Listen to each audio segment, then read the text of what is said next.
Voorware heerlike voorreg om vanmôre weer saam met jou stil te word met God se woord. Vanmôre te hoor wat leer ons uit die woord van die Here uit. Ek is Rinus van Sion in Parys.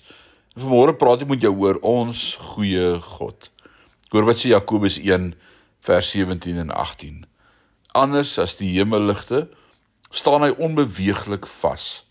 Selfs sy skaduwee verskuif nie soos hulle sin nie. Omdat God so besluit het hy ons deur sy woord wat waar is as sy kinders verwek en gebore laat word. So het gekom dat ons die keur van sy hele skepping is. God is nie net goed in die gawes wat hy gee nie, maar ook in wie hy is. In hom is daar geen veranderlikheid of skaduwee van ommekeer nie. Hy is nie meerig nie. Hy het nie slegte dae nie. Hy is nie eendag vrygewig, maar die volgende dag knorrig nie, soos ons dikwels kan wees.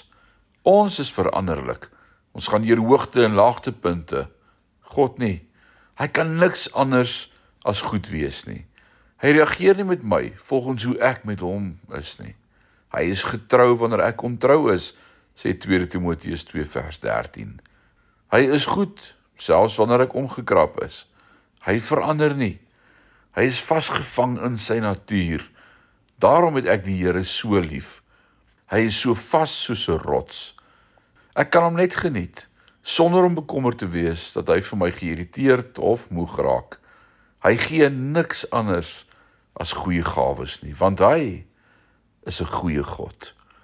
En mag jy hom in hierdie dag beleef as 'n goeie God wat lief is vir jou. Môre kuier ons verder. Amen.